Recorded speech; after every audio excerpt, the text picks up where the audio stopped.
أرسلناك إلا رحمة للعالمين۔ السلام علیکم ورحمۃ اللہ وبرکاتہ۔ سیرت رسول صلی اللہ علیہ وسلم کی کہانیوں میں خوش آمدید۔ امید ہے کہ پچھلے ایپیسوڈ سے آپ نے بہت کچھ سیکھا ہوگا۔ بہت زبردست سفر تھا جو پیارے نبی صلی اللہ علیہ وسلم نے کیا، مکہ المکرمہ سے مسجد الاقصیٰ، اور پھر وہاں سے معراج کا سفر، اور پھر اللہ تعالیٰ سے ملاقات، اور پھر وہاں کا گفٹ۔ اور وہاں کا گفٹ تو آپ کو یاد ہوگا، 5 وقت کی نمازیں، کہ جو مسلمان نماز پڑھتا ہے ایسے ہی ہے جیسے اس کی ملاقات اللہ سبحانہ و تعالیٰ سے ہو گئی۔ تو امید ہے کہ آپ لوگ بھی نماز پڑھنے کی کوشش کرتے ہوں گے 5 وقت انشاءاللہ۔ چلیں آج کی ایپیسوڈ شروع کرتے ہیں۔ اسراء و معراج کا جو معجزاتی سفر تھا، اس کے آنے کے بعد نبی کریم صلی اللہ علیہ وسلم بہت خوش اور پرجوش تھے۔ معراج کے دوران صرف اللہ سبحانہ و تعالیٰ سے بات کرنا ان کے لیے اتنا حیرت انگیز تجربہ تھا۔ اب اس کی ذمہ داری تھی کہ وہ تمام چیزیں، خوبصورت باتیں، وہ ایکسپیرینسز جو اس رات انہوں نے دیکھیں اور تجربہ کی، لوگوں کے ساتھ شیئر کرتے۔ نبی کریم صلی اللہ علیہ وسلم نے جیسے ہی لوگوں کو یہ اس قصے کا بتایا تو شروع میں تو کسی نے اس پر بلیو ہی نہیں کیا۔ رسول کریم صلی اللہ علیہ وسلم کے واقعہ معراج کی تصدیق سیدنا ابو بکر صدیق نے کی، اسی لیے ان کو لقب مل گیا صدیق، یعنی کہ سچ بولنے والے، کیونکہ نبی کریم صلی اللہ علیہ وسلم سے ان کی ملاقات نہیں ہوئی تھی، بلکہ لوگوں کے ذریعے ان کو پتہ چلا کہ محمد صلی اللہ علیہ وسلم یہ بات بتا رہے ہیں۔ تو انہوں نے فوراً کہا کہ جو کچھ رسول اللہ نے کہا ہے وہ بالکل صحیح ہے، کیونکہ وہ کبھی جھوٹ نہیں بولتے، وہ صادق ہیں۔ تو اسی وجہ سے اللہ تعالیٰ کو یہ بات حضرت ابو بکر صدیق کی بہت پسند آئی۔ نبی کریم صلی اللہ علیہ وسلم نے ان کو ایک ٹائٹل دیا۔ وہ ٹائٹل کیا تھا آپ سب کو معلوم ہے، صدیق، یعنی سچ بولنے والے۔ اب پیارے نبی صادق تھے اور ان کے دوست کیسے تھے؟ صدیق۔ تو جیسی آپ کی کمپنی ہوتی ہے آپ ایسے ہی اچھے دوست رکھتے ہیں۔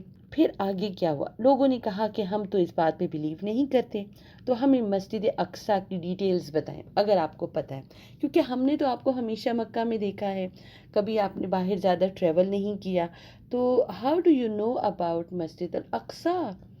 چونکہ اس وقت تجارت کے قافلے جایا کرتے تھے اور لوگ جاتے تھے، ٹریول کرتے تھے، تو مکہ میں رہنے والے کچھ لوگوں نے تو دیکھا ہوا تھا مسجد الاقصیٰ کو، فلسطین جاتے تھے، لیکن سبحان اللہ پیارے نبی صلی اللہ علیہ وسلم نے اس کی ساری ڈیٹیلز بتائیں کہ وہ مسجد کیسی ہے اور اس کی کیا ڈیٹیلز ہیں۔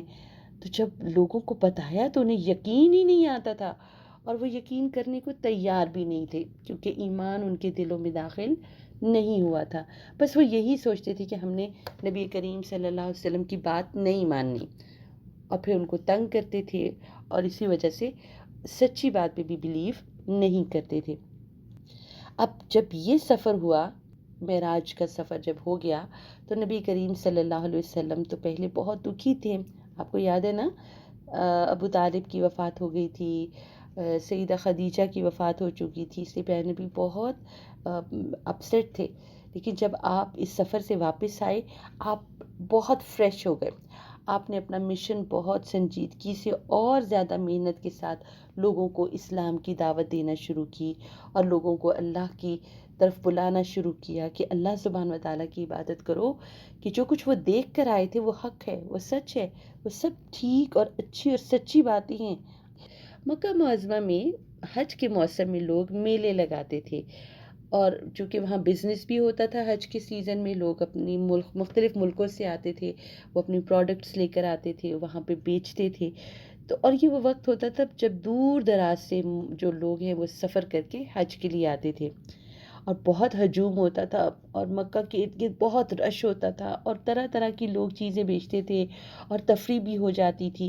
تو محمد صلی اللہ علیہ وسلم نے اس موقع کو بیسٹ موقع جانا کہ جب ساری دنیا سے لوگ بیت اللہ میں حج کے لیے آتے ہیں تو میں ان کو اسلام کی دعوت دوں گا، اور ان کو اللہ تعالیٰ کا جو احکامات ہیں وہ پہنچاؤں گا۔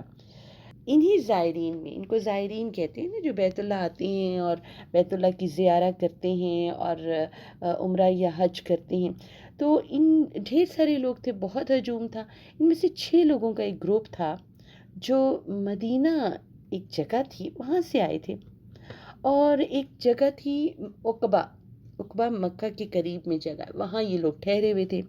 پیارے نبی صلی اللہ علیہ وسلم آپ ان کے پاس گئے، انہیں سلام کیا، ان سے گفتگو کی، آپ نے انہیں اللہ سبحانہ و تعالیٰ اور اسلام کی خوبصورتی کے بارے میں سب کچھ بتایا، اور بتایا کہ وہ خود اللہ کے نبی ہیں۔ نبی کریم صلی اللہ علیہ وسلم نے ان کے لیے قرآن کی کچھ آیات بھی سنائیں۔ یہ لوگ رسول اللہ صلی اللہ علیہ وسلم سے اس قدر متاثر ہوئے کہ وہیں اسلام قبول کیا۔ جیسے ہی ان کو یہ بات پتہ چلی اور دعویٰ دی رسول کریم نے، انہوں نے فوراً شہادت قبول کی اور اسلام بھی قبول کر لیا۔ مدینہ کے ان لوگوں کو دل کی گہرائیوں سے یقین تھا کہ اس دین اسلام کی مدد سے وہ اپنی فیملی میں جو پرابلمز ہیں، مشکلات ہیں، جو ہر وقت لڑتے رہتے ہیں اور ان کی زندگی کا کوئی مقصد نہیں ہے سوائے لڑائی کے، ان تمام چیزوں سے جان چھوٹ جائے گی اور سب امن اور سکون سے رہیں گے۔ ان کو یہ بھی امید تھی کہ اسلام کا یہ خوبصورت مذہب دین مدینہ میں جاری تمام لڑائیاں اور برائیاں ختم کر دے گا۔ اس کے فوراً بعد یہ لوگ مکہ معظمہ میں اپنے کاروبار سے فارغ ہوئے، کعبہ کی زیارت کی، اور اپنے گھروں کو لوٹنے سے پہلے نبی کریم سے انہوں نے ایک پرومس کیا۔ وہ کیا؟ کہ اگلے سال آپ سے دوبارہ ملنے آئیں گے۔ تو یہ تو بہت اچھی بات ہو گئی تھی، اور مدینہ والوں کی اچھی بات یہ تھی کہ انہوں نے جیسے ہی اسلام کی ان کو دعوت پہنچی، انہوں نے فوراً قبول کیا۔ سبحان اللہ۔ مکہ میں حج کے موسم میں جب یہ لوگ مدینہ میں اپنے گھروں کو واپس لوٹے تو انہوں نے اپنے رشتہ داروں کو، اپنے دوستوں کو نبی کریم صلی اللہ علیہ وسلم کے میسج کے بارے میں، اسلام کے بارے میں جو انہوں نے سیکھا تھا ان سے سب بتایا، اور ان میں سے اس وقت بھی بہت سے لوگوں نے اسلام قبول کر لیا، اور بس ان کے دل میں اللہ اور رسول اللہ کی محبت بھر گئی۔ کتنے بلیسڈ تھے مدینہ والے، سبحان اللہ۔ پھر کیا ہوا؟ اگلے سال حج کے موسم میں وہ 6 لوگ جو اس سے پہلے رسول کریم سے ملنے آئے تھے، اپنے کچھ اور دوستوں اور ساتھیوں کو لے کر آئے، جیسے کہ انہوں نے پرومس کیا تھا۔ اس کا مطلب ہے کہ انہوں نے اپنا پرومس پورا کیا۔ یہ مسلمان جو مدینہ سے آئے تھے، نبی کریم صلی اللہ علیہ وسلم کو دیکھ کر بہت پرجوش تھے، بہت ایکسائٹیڈ تھے اور خوش بھی ہوئے۔ وہ مدینہ میں مسلمانوں کی محبت اور وفاداری کی بلیسنگز اور بشارت لے کر آئے تھے۔ اللہ سبحانہ و تعالیٰ، اللہ کے احکامات کے بارے میں مزید جاننا چاہتے تھے۔ اس کے بعد محمد صلی اللہ علیہ وسلم نے ان سب کو اسلام میں اللہ سبحانہ و تعالیٰ کے احکامات کے بارے میں بتایا۔ اب مدینہ کے ان لوگوں نے رسول اللہ صلی اللہ علیہ وسلم سے وعدہ کیا کہ اللہ کے علاوہ ہم کسی کی عبادت نہیں کریں گے، چوری نہیں کریں گے، آپس میں لڑیں گے نہیں، کسی بے گناہ کو قتل نہیں کریں گے، کسی کی غیبت نہیں کریں گے، اور یہ کہ جو کچھ کریں گے اس میں رسول اللہ صلی اللہ علیہ وسلم کو فالو کریں گے۔ پیارے نبی صلی اللہ علیہ وسلم نے جب ان لوگوں سے یہ باتیں سنی تو بہت خوش ہوئے، اور ان سے کہا کہ جو بھی اس وعدے پر قائم رہے گا، اس خوبصورت معاہدے پر عمل کرے گا، اللہ سبحانہ و تعالیٰ ان احکامات پر عمل کرنے والوں کو بہت بڑا اجر دیں گے، اور یہ کہ اللہ سبحانہ و تعالیٰ نے ان تمام نیک لوگوں کے لیے جنت تیار کر رکھی ہے۔ اب پیارے نبی صلی اللہ علیہ وسلم جنت کے بارے میں کیسے بتا سکتے تھے؟ کیونکہ آپ تو وٹنس کر کے آئے تھے، واقعہ معراج میں آپ کو جنت دکھائی گئی تھی، سبحان اللہ۔ اس وعدے کے بعد پھر کیا ہوا کہ عقبہ نامی یہ جو جگہ تھی، اس میں ایک معاہدہ ہوا، اور اس میں تمام لوگوں نے اس معاہدے کو قبول کیا۔ اس کو عقبہ کا پہلا معاہدہ کہتے ہیں، ٹھیک ہے؟ اس کو عقبہ کا معاہدہ کیوں کہتے ہیں؟ کیونکہ اس جگہ کا نام عقبہ تھا۔ اب کیا ہوا کہ مدینہ کے ان لوگوں نے نبی کریم صلی اللہ علیہ وسلم سے درخواست کی کہ آپ اپنی قوم میں سے کسی کو ہماری مدد کرنے، اسلام کے بارے میں مزید بتانے کے لیے بھیج دیں، تاکہ وہاں مدینہ کے وہ لوگ جو ابھی یہاں حج پہ نہیں آ سکے، ان تک بھی اسلام کی باتیں پہنچیں۔ دیکھا کتنے ایکسائٹیڈ تھے وہ مزید جاننے کے لیے، مزید دیکھنے کے لیے، مزید عمل کرنے کے لیے کہ اللہ تعالیٰ کا اور کیا حکم ہے، ہمیں کیسے زندگی گزارنی چاہیے۔ پلیز آپ ہمارے ساتھ کسی کو بھیج دیجئے تاکہ وہ ہمیں ساری باتیں بتائیں اور ہم بالکل ویسی زندگی گزاریں جیسا کہ آپ صلی اللہ علیہ وسلم ہمیں بتا رہے ہیں اور جیسا کہ قرآن پاک میں اللہ تعالیٰ ہمیں حکم دیتے ہیں۔ نبی کریم صلی اللہ علیہ وسلم نے مصعب بن عمیر کو اس کام کے لیے منتخب کیا۔ وہ بہت خوبصورت تھے اور ان کی جو شکل تھی وہ بہت رسول اللہ سے بھی ملتی تھی۔ نوجوان تھے، بہت انٹیلیجنٹ تھے اور انتہائی شریف انسان تھے، لوگوں کے ساتھ بہت اچھا سلوک کرتے تھے اور ان کے اندر پیشنس بہت تھا۔ یہ تمام کوالٹیز انہوں نے رسول اللہ صلی اللہ علیہ وسلم سے سیکھی تھیں۔ اب مدینہ کے مسلمانوں نے مصعب بن عمیر کا بہت پیار سے اور خوشی سے استقبال کیا اور انہوں نے کیا کیا؟ مصعب بن عمیر نے سب کو اسلام کی خوبصورت مذہب کے بارے میں بتانا شروع کیا۔ وہ صبح شام محنت کرتے، لوگوں کے پاس جاتے، ان کو اللہ کا پیغام پہنچاتے اور جو لوگ ان کے پاس آتے تھے کہ آپ ہمیں مزید بتائیں تو مزید بتاتے، جو کچھ انہوں نے رسول اللہ سے سیکھا تھا وہ اب لوگوں کو سکھا رہے تھے۔ لیکن کچھ لوگ بیچ میں بڑے کلپریٹ ہوتے ہیں، شرارتی ہوتے ہیں اور وہ نہیں چاہتے، جیسے کہ مکہ میں کتنے زیادہ لوگ تھے نا، تو مدینہ میں بھی ایسے چند سخت لوگ تھے۔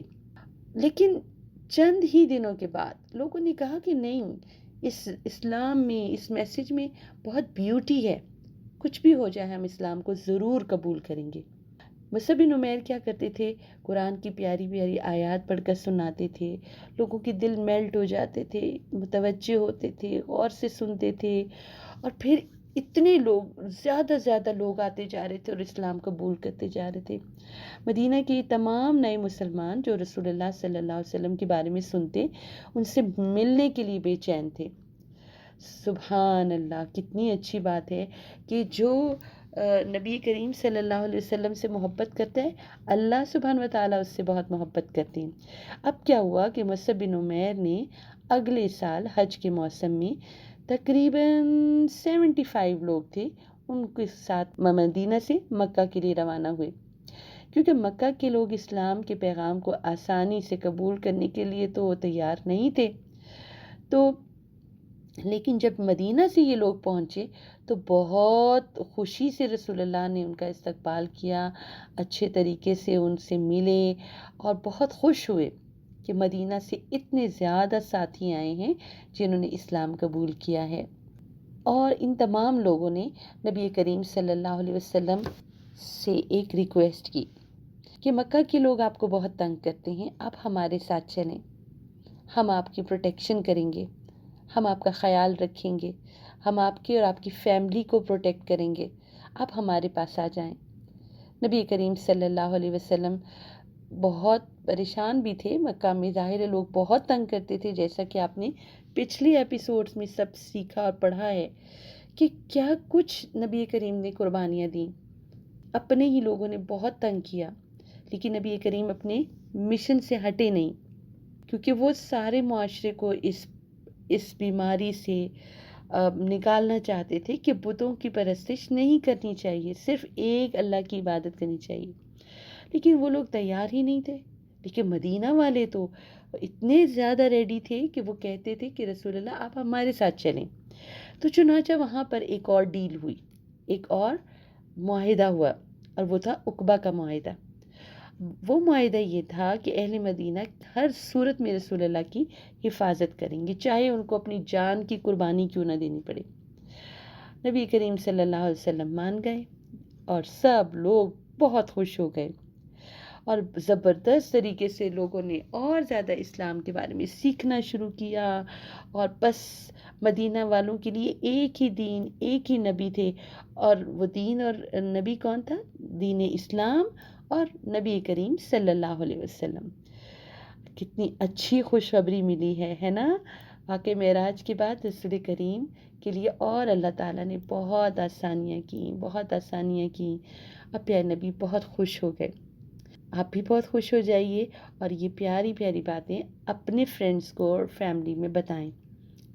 جیسے مصعب بن عمیر وہاں کے لوگوں کو اسلام سکھاتے تھے، اس طرح آپ بھی اسلام کی پیاری پیاری باتیں اپنے گھر والوں کے ساتھ، اپنے فرینڈس کے ساتھ، اپنے نیبرز کے ساتھ شیئر کر سکتے ہیں. ٹھیک ہے، بس اب آج کا ایپیسوڈ یہیں ختم کرتے ہیں. اگلی ایپیسوڈ میں ملیں گے زبردست نیوز کے ساتھ، زبردست رسول اللہ کی سیرہ کے ساتھ انشاءاللہ. سناران کے بٹن کو دبانا نہ بھولیں، چینل کو سبسکرائب کریں اور اپنے دوستوں کے ساتھ شیئر کریں. خیال رکھیے گا. السلام علیکم ورحمۃ اللہ وبرکاتہ. أرسلناك إلا رحمة للعالمين. Salah Tracker to keep you on track to success, a perfect gift for you and your loved ones.